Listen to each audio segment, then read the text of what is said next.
The difficulty of being the last person on a forum is that many of my thoughts will repeat comments that have been made already. But just consider those remarks my enthusiastic endorsement of all that's been said so far today. President Woodrow Wilson said that friendship is the only cement that will ever hold the world together. I don't need to explain to the participants in this room that not only are we having difficulty cementing relationships and friendship abroad, but here at home as well. A recent Zogby poll revealed that only 30% of the American public had faith in our president, and less than 20% in Congress. Political divisiveness not only has translated or has tarnished our image abroad, but at a time when dialogue between lawmakers and the public, and even lawmakers and each other, is critical, the American public and the world at large is becoming disillusioned with our political process and the ability to address crucial foreign policy issues. At the time that the World Affairs Council was conceived many years ago, the state of the country was very similar. However, in 1918, when the group was founded, the stakes were not as high as they are today.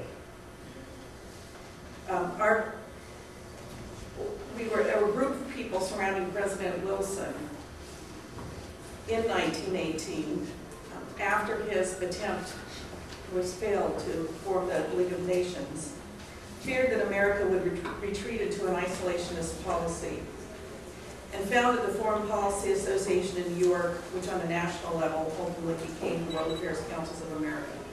It was the first grassroots foreign policy organization in the United States, created in an effort to educate the American public on issues of international importance, help them understand foreign cultures, keep them engaged in the foreign policy arena, and become an outreach to people throughout the world.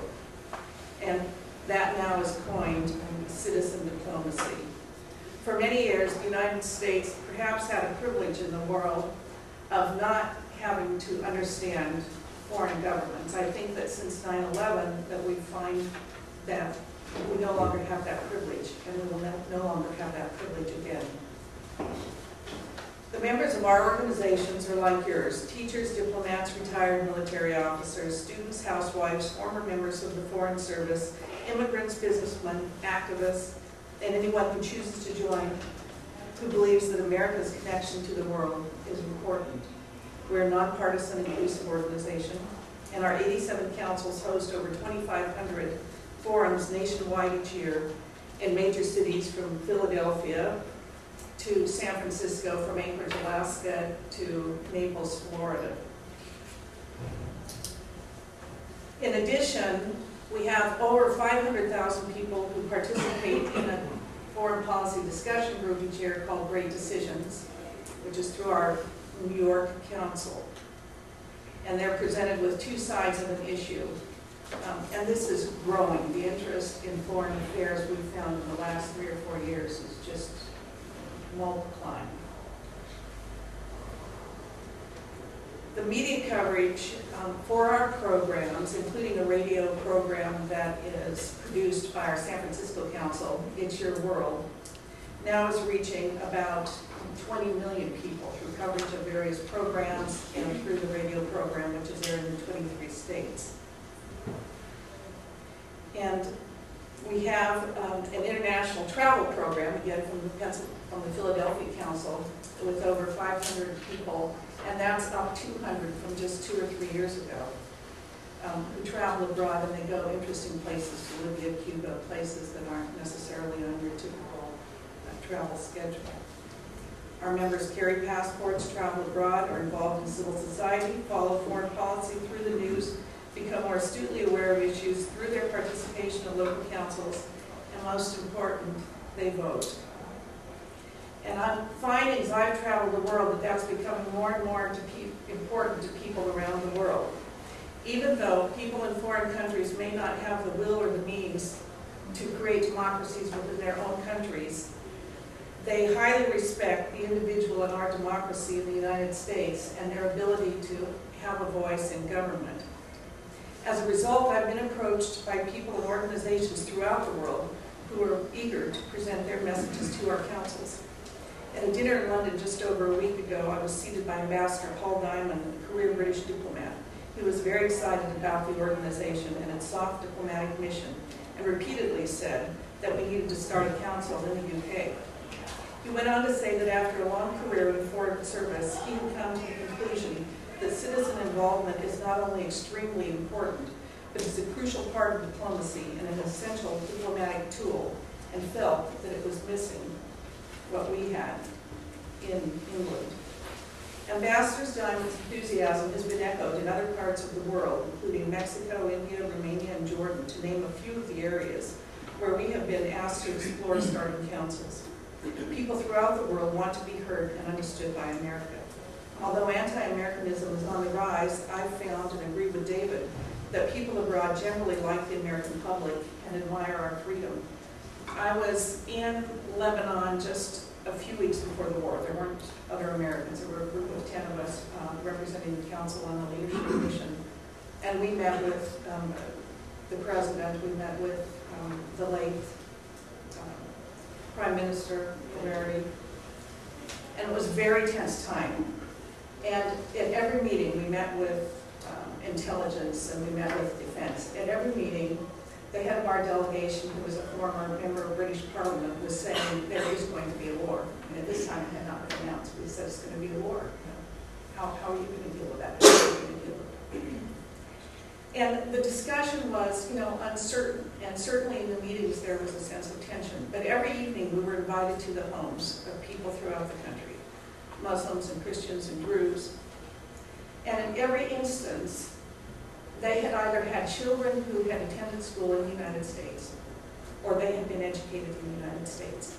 And when we got past the discussion of the impending war, they were all smiling and talking about their second homes and their second families that were here in the United States. At that time, the visa problem was very difficult, and few students were being let into the United States. I had a daughter who was in the university who has a double major in political science and international relations. And I thought, what will it be like 20 years from now if she's in the same circumstance and she's sitting with these people? If they don't have that second home, if they don't have that relationship with the people of the United States, there's no common ground. The discussion will come to a halt and the tension will take over. The challenges that we face certainly are money. We're a nonprofit organization. Our local councils don't receive government money for the programming because it would impede our ability to bring in controversial speakers. I was the executive director of a local council in Anchorage, Alaska. And this is when I really realized that our organization was more than just entertaining people, that we did have a foreign policy agenda, a citizen diplomacy agenda. When I brought in a diplomat from North Korea, we obviously were getting missile defense.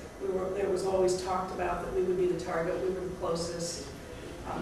When I brought this diplomat along with him, and certainly I needed the permission of everyone from the United Nations, State Department, the Girl Scouts of America, I felt at the time I was going through the list. When we brought these diplomats, he had to travel with someone else whose family was held hostage in the country. And this diplomat, this was only the second meeting in his 2 years of living in the United States where he did not go just from his house to his office. During the evening, the mayor did not attend the day program that we had, and he gave a scathing, anti-American speech as we expected. During the evening, we were at a dinner at a private home, and the mayor did show up to give him a gift, and everyone was so friendly. The man who was traveling with him, whose family was held hostage, was standing in the back in the shadows, and as everyone was watching the mayor present this gift to the diplomat, I was watching the man who was traveling with him. And as he was given the gift, as everyone applauded, tears started flowing down the eyes of the man in the corner. And it was that one moment when we had been hearing and when we had been looking at North Korea as a place of fear, and indeed, that's true. But it gave me a sense of peace and a sense of hope and a passion that we need to continue to reach out. Another challenge is education. We have found through the council system over the years that the social sciences are becoming less and less available in schools. And certainly math and science are important for us to be competitive in the global economy. However, the very survival of our planet is at stake if we don't prepare our students, the next generation of citizen diplomats, how to think critically about our political, cultural, and strategic interaction with the rest of the world. In the 1990s, when we had American troops in over 100 countries around the globe, and leaders were finding they were not only ill-equipped culturally, but did not know even what continent they were on. Our Southern Center for International Studies, our council in Atlanta, Georgia, and they create a social studies, it's a multimedia curriculum. They were approached by the Air Force. And as a result of that, after 40 years of struggling, this was one couple with their own money going out, saying that this is such an important, they had been very involved with many former secretaries of state, etc., but they found that this was so important that we started to reach our children as well, as there was a declining interest in the social studies and geography within the schools. The Air Force approached them and now finally have incorporated their World in Transition series into a training program for ROTC officers, and all ROTC officers and junior ROTC candidates now use this series in curriculum. And we're starting to see more of an interest even on the part of the American government to say that we need to start restoring. Ronald Reagan said that nations do not mistrust each other because they are armed. They are armed because they mistrust each other. And that the government's ability to create trust is limited.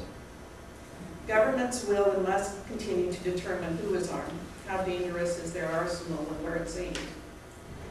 But my biggest challenge, and frankly, I believe, indeed, your challenge as well, is to educate, motivate, and deploy a generation of citizen diplomats to enhance and assist our government diplomatic efforts and to restore trust in America, both here and abroad.